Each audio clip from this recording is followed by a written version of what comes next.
Welcome to episode 14 of Writing on Caffeine, the podcast where you can come along on a journey with a father and daughter as we attempt to write our first novels. I am Jonathan Franzone, and this is my daughter. I'm Ragan, also Franzone. Tonight we are recording at my house after we have come from a movie. We went to see a movie together. Yep. What movie did we go see? Went to see Nefarious. Nefarious. It was very good. I enjoyed it. It was my second viewing. Yeah, my first. Highly recommend. Highly recommend. 10 out of 10. Yes. So tonight I am drinking hot tea, so it is not morning, it's evening. And so in the evenings I will often drink hot tea, and I have honey in my tea tonight. I'm drinking Mr. Pibb from the movie theater.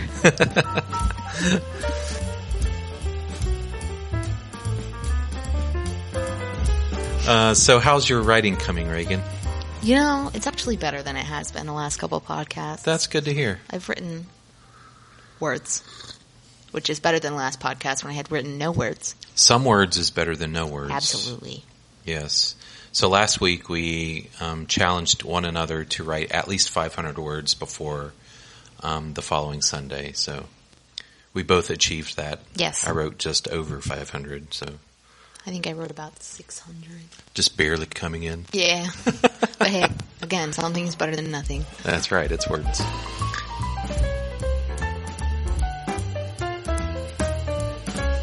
So today we are going to talk about writing music. Now, when we first talked about this idea, I misunderstood what you meant, and you meant something else. So what did you mean by that? I meant writing in relation to listening to music. And I thought you meant writing about music. Yeah. So including writing in your including music in your writing. Mm-hmm. So we'll just take this conversation wherever it goes. And awesome. So what type of music do you like to listen to while you write? Well, it depends. Usually I actually have a playlist of instrumental music that I really like to listen to. It's all music from like movie soundtracks, right, that make me like emotional. So I feel like they're helpful. Also, recently I've been listening to karaoke music. So while like, you write? Yeah, so it's just like the music of songs that I already know, just without the words. And I don't know why, but that's been helpful. So interestingly, I generally don't listen to music while I'm writing. It's just not something I've done. I have one or two times, but what I did was I just listened to the music that I listen to study to, which is all instrumental. So it's like very calming classical piano or strings or something of that nature. I can't listen to anything, even if it's just instrumental, if there are words associated with it. Because I will sing the words in my head and it will drive me crazy and I won't be able to focus. Yeah, see, that's why I can focus. Because the part of my brain that gets distracted is singing. And then the other half of my brain's writing. Right, yeah.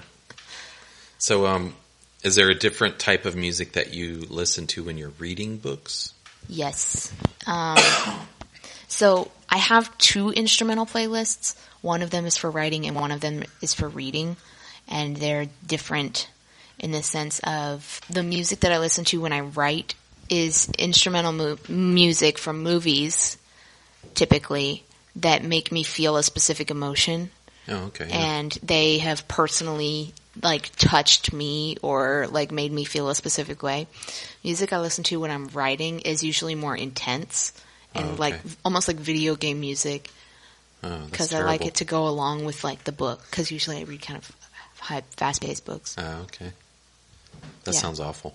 Oh, it's great because reading and writing I almost said in the dark.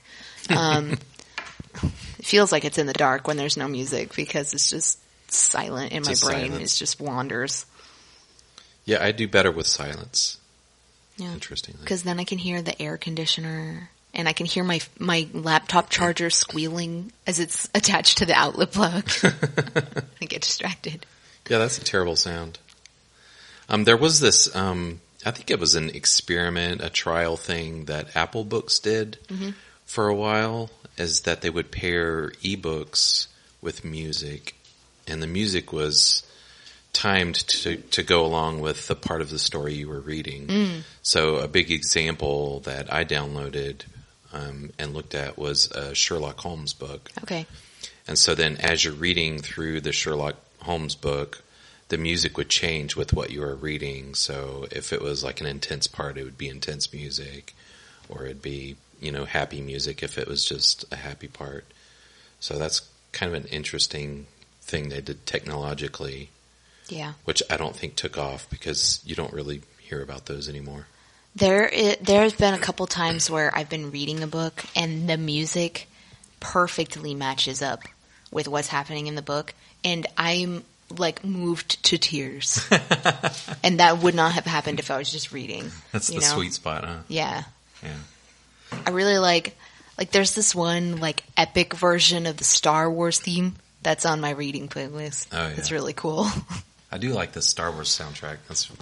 That's really good stuff. Mm.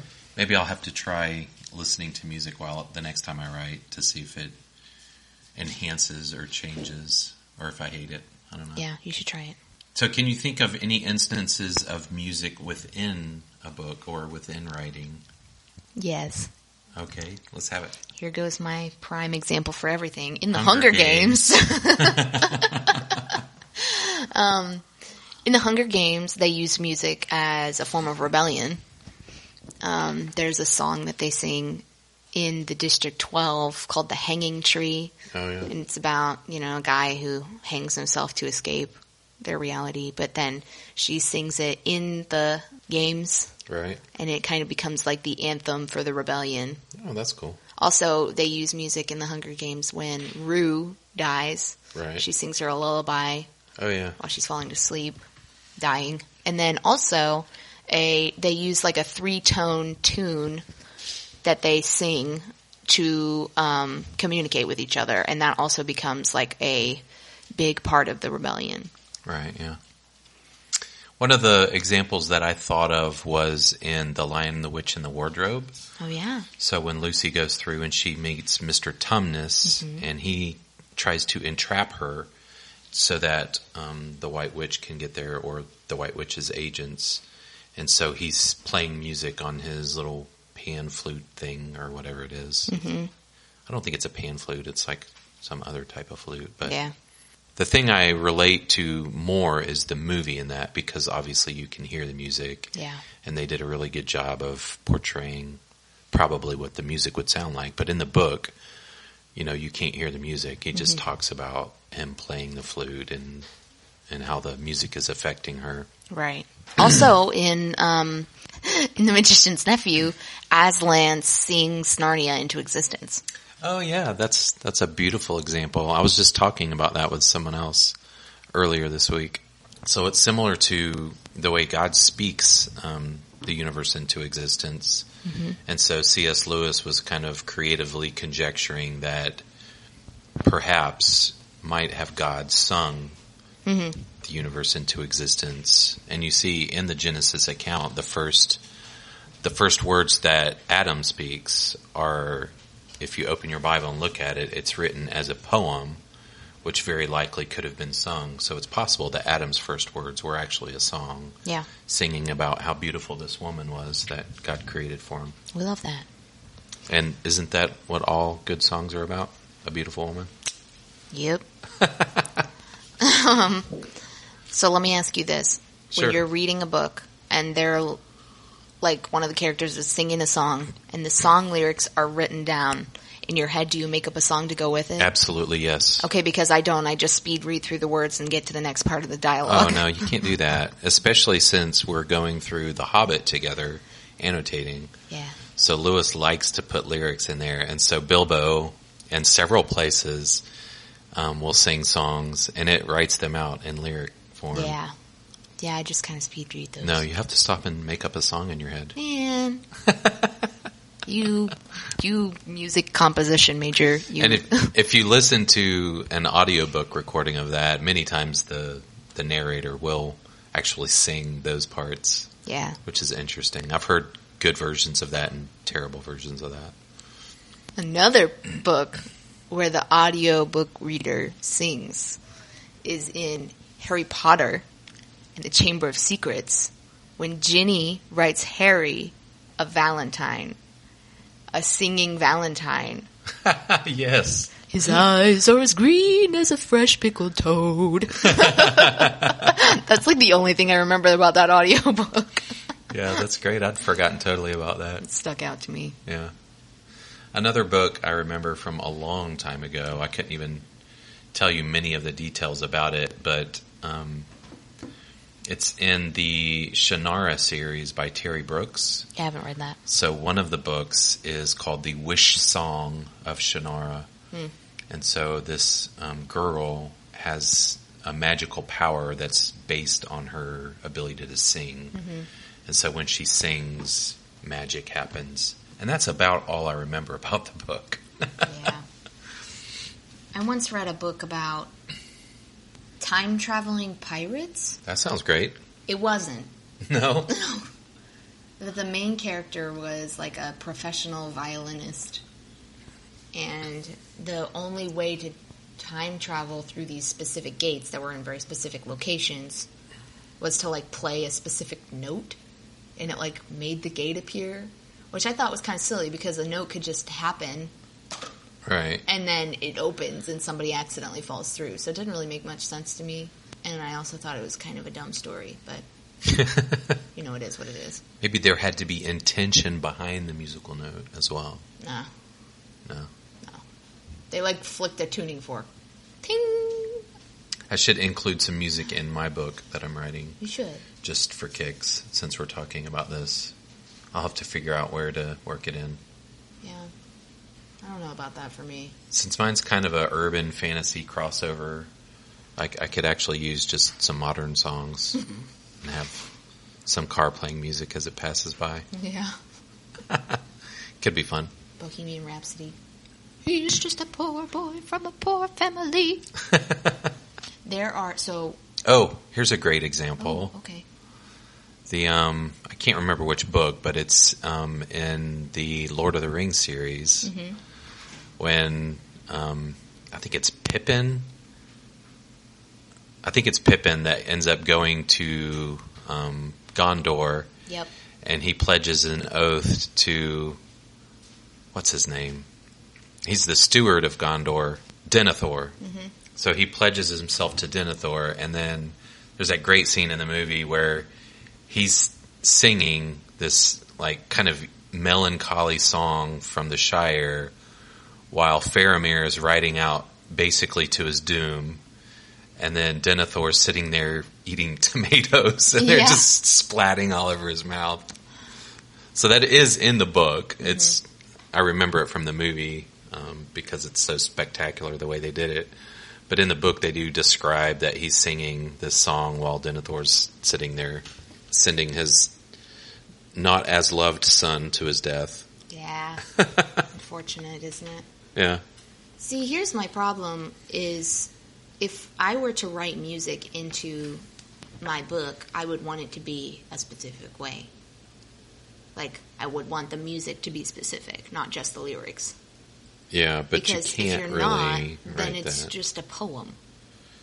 I mean, you could kind of explain what key it's in or something, like it's in a minor key, which some people might catch on that that's more sad sounding or ominous sounding, I don't know.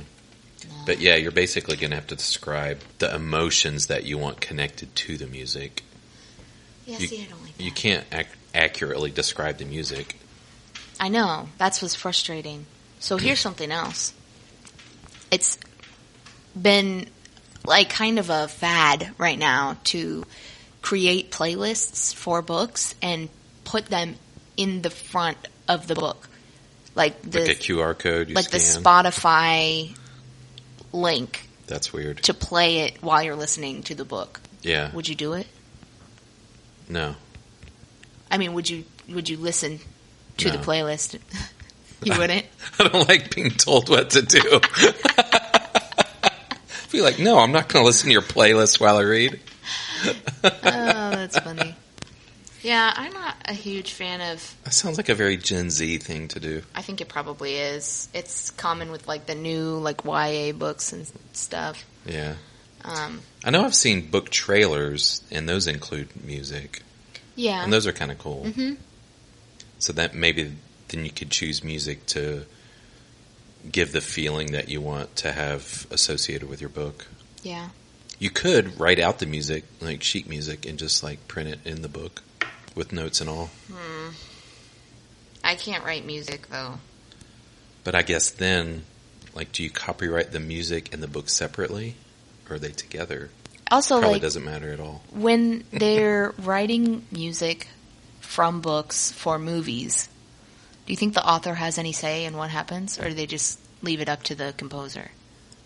I would be willing to bet money that they have absolutely no say. See, that's upsetting. Yeah. I don't like that. Many times the authors don't have any say in what goes on in the movie. Like, very little. I hate that, too. Yeah, and they basically have to hope that they get someone competent to convert their book into a movie. Divergent. For instance, The Lord of the Rings. I think they did a great job Yeah. with those, with Peter Jackson and the old ones. The Hobbit, not so much. Yeah. I mean, they're great movies, but like it should have been one movie, and they made 3. Which meant they added a lot of nonsense in there that was not part of the book. But the Misty Mountain song. The Misty Mountain song was epic. It was epic. That was good. And this is what Bilbo Baggins hates. Yes. Which I think is actually in the book, so. Yeah, it is. That's great. That's about where I got to. I'm only still in the first chapter. Yeah, me too. We're slacking. A bit.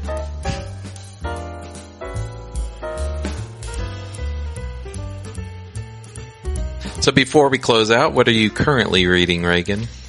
I am reading Miss Peregrine's School for Peculiar Children. That's peculiar. Yep. And Marriage to a Difficult Man. Okay. It's a book about Jonathan Edwards. Love Jonathan Edwards. And I'm reading Castle of Dusk and Shadows. Ooh. So we'll see how it goes. I'm only 6% in. Okay. Well, I am reading some nonfiction stuff for school. And the fiction book that I'm listening to currently is The Green Ember by S.D. Smith. I had it on my to-read list for a while, and I never got around to it because there's bunnies on the cover. I'm like, I know it's a kid's book, but it's got bunnies on the cover. It is amazing. Yeah. I absolutely love it. So I'm, through the first book, I'm probably 75-80% through. Okay. And it really is amazing. I'll probably listen to all. There's 4 of them in that series. I'll probably listen to them all. They're wonderful. Yeah. Highly recommend. Okay. Well, and we're also both reading The Hobbit, sort of. Yes, kind of, sort of. Attempting. And I suppose I'm still reading Atlas Shrugged, kind of, sort of. I think you should just throw that one out the list. No, I can't. Did not finish. No. I have to conquer it. It's going to be a running joke the entire podcast. It's going to be like, we've done 4 seasons of the podcast and Daddy's still reading Atlas Shrugged.